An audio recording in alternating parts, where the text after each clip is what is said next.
I'll go first. Good morning, Dion. Good morning, Rassie. Rassie, just give us a summation of the game yesterday, please. What a word, like a summary. Summary, yes. Okay, summary. Yeah. Morning. Morning, everybody. No, I think the big thing is it was good to to win the game. That's first of all, and to get proper netto points into the game and get 5 league points out of it. That's obviously vital for us to put us in a position to be either number one, two, or mathematically there's a chance that we can still not get out of the pool. But I think that's a small one. And then happy with a few things. A guy like Vincent, who struggled a bit with a knee, came through the game without any hassle, 16 minutes. I think Dion Currie, everybody saw, although everybody questioned, he's played so long that he's played hooker for us. I think he didn't miss the line out and he scrummed really well. And we got a chance at the end to put Marco van Staden on and let him. He got a turnover scrum. I think he lost one line out and one skew, and he won two. So he'll also get better at that. And then having Andre on playing 15 minutes plus or minus. Yes, it was, so I think overall it's sad about Mapimpi's injury. He'll be out for the rest of the tournament. Other from that, Eben played a full 80, which he hasn't done for a long time. So yeah, we've got a almost fully healthy squad. Damon Dalenda had a bit of a foot of an ankle, but that's 100% healed because we didn't play him. And we always knew that Tonga is not a team that anybody gave from the beginning 50 points. So to get close to 50 at the end was our goal. And we knew with us rotating squads to make sure that we've got a fully fit squad for the quarterfinals. We'll have some stop-start, how can I say, continuity. But at the end, I thought we got it. Morning, everyone. Rassie, Mani and Andre both had good games. Do you now consider them as a combination? If so, is the 7-1 bench still an option? Yeah, there's unfortunately for Andre, there's only one game we have played, and I think Mani has proved himself the way he's played in general play for us. And again, Andre yesterday kicked over 4 kicks and Mani kicked over 3 kicks. So he kicked out 7 out of 7. So yeah, it's going to be tough calls we'll have to make. If we go 5-3, maybe both can be in the mix. If we go 6-2, there's a possibility. If we go 7-1, then things might look a little bit different. One must remember that one do get back now guys like Pieter Steff who didn't play, South didn't have a big part in this game, only the last couple of minutes. Who else? Jasper did.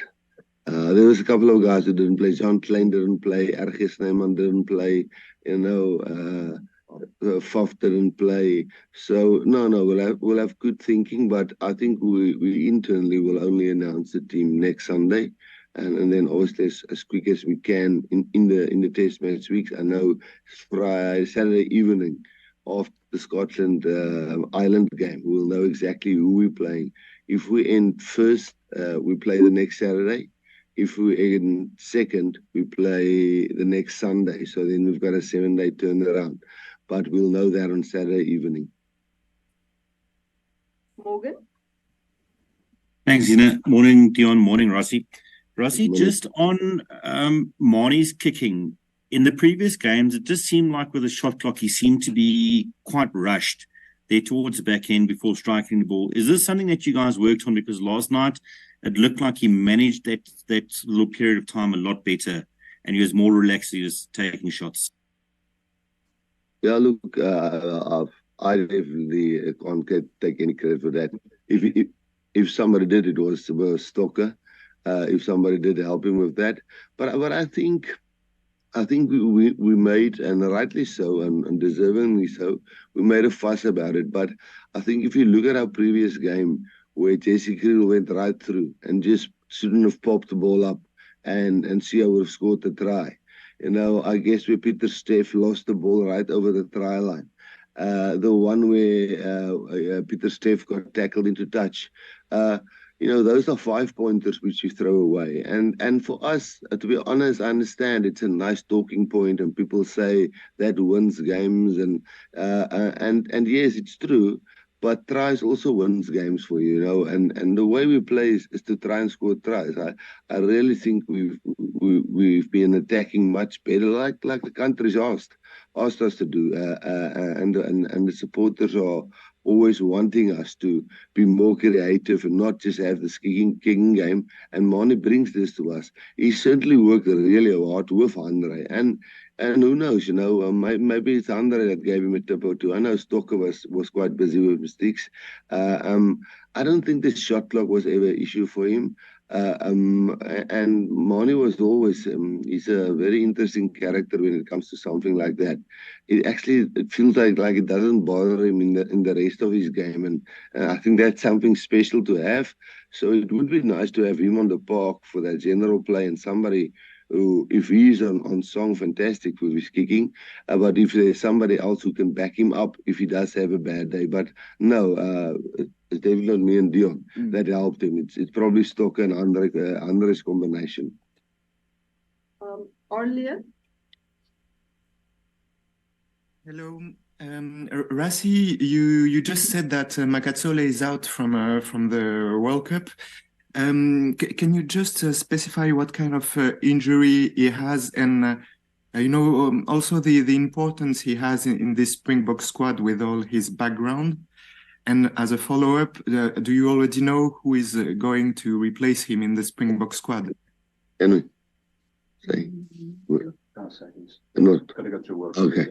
Yeah, we've got an idea. We know we're going to pull a draw up and come to replace him, but unfortunately, we first have to notify World Rugby, and then we can actually do it. So I'm sorry. I would love to tell you who it is. It's sad. It's just sad that it's something like that, and I don't know, was it an accident? He's got a fractured eye socket and blowout fracture, and the eye is swelled, and the cheekbone is I think fractured. So I think he's out for 4 to 6 weeks, and now we'll not just miss him as a brilliant rugby player. I mean, he's a fantastic rugby player, but what he brings to the team is it's a lot of heart, there's a lot of honesty, there's a lot of, doesn't say a lot, but when he says something, everybody listens, trains hard, communicates beautiful on the field, whilst he's really quiet off the field, never moans if he's not selected, and helps the young boys who get selected above him. So we will definitely, if we get to the final, fly him back to join us here, the same with other guys that got injuries that went back to South Africa. It's sad, but that's a game of rugby.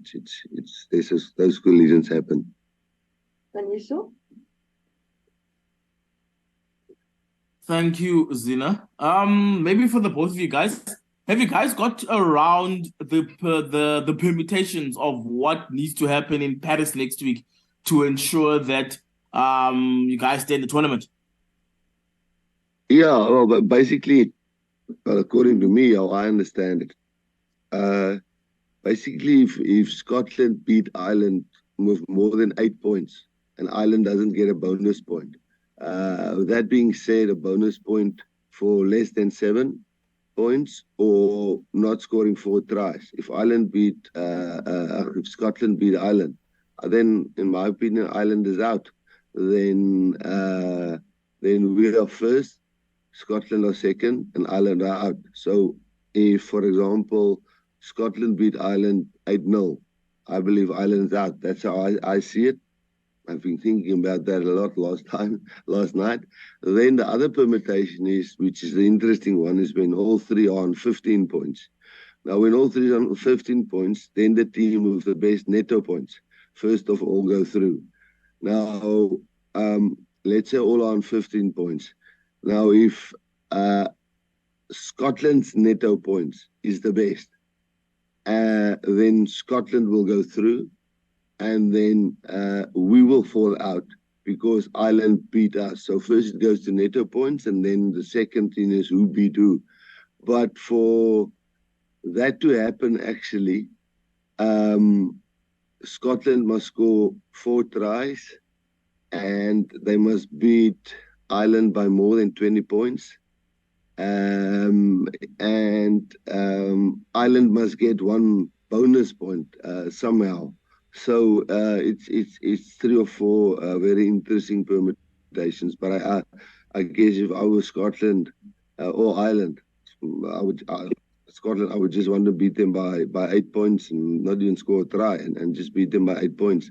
And if I were Ireland, I will definitely make sure that I can beat them as far as possible. Because if Ireland finish first on netto points, then we go through again because we beat Scotland. So, yeah, you can maybe write it in much better words than I said it now, but that's how I understand it.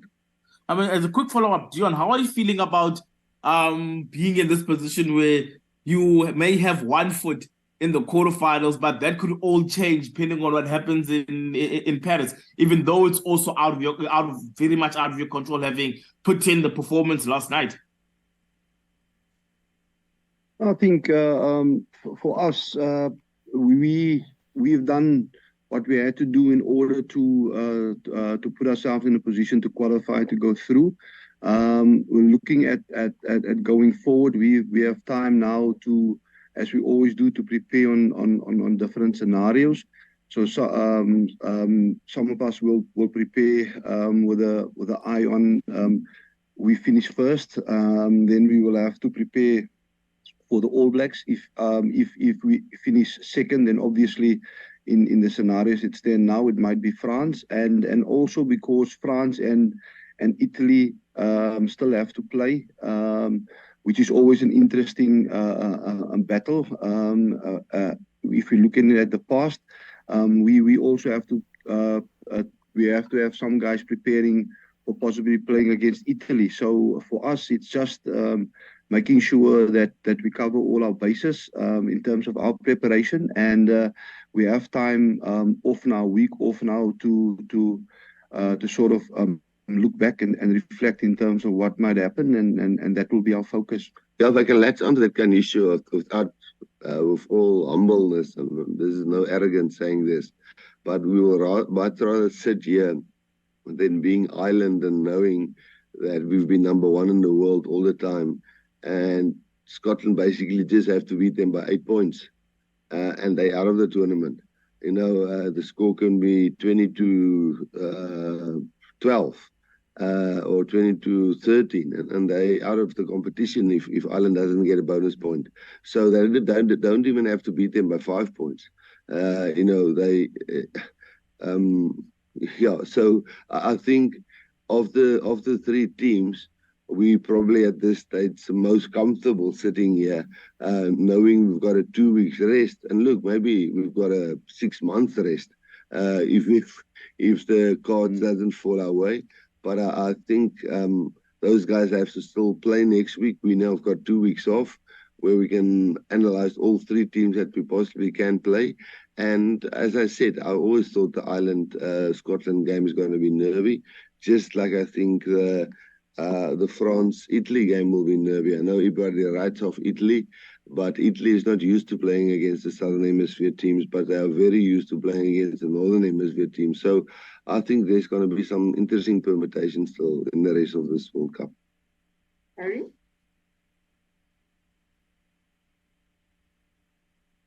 Currie?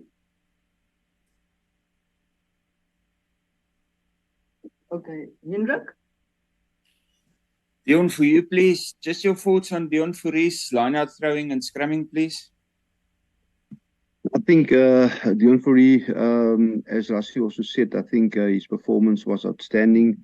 I think we've got a 94% success rate in our lineups.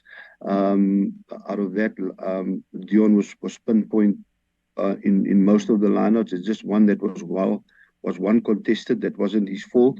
So overall, from a lineout perspective, I think he really contributed a lot.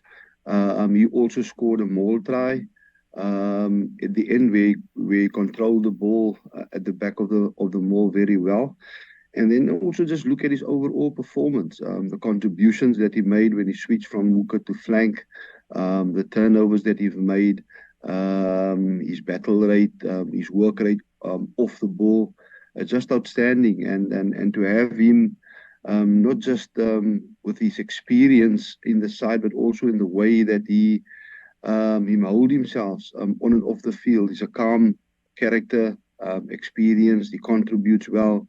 He works hard at his game, and I think he's a fantastic player to have in the team because of his versatility, but also because he's shown that under pressure in a very short period of time, after having doing it for much long in the last period, he became quite accurate in what he's doing.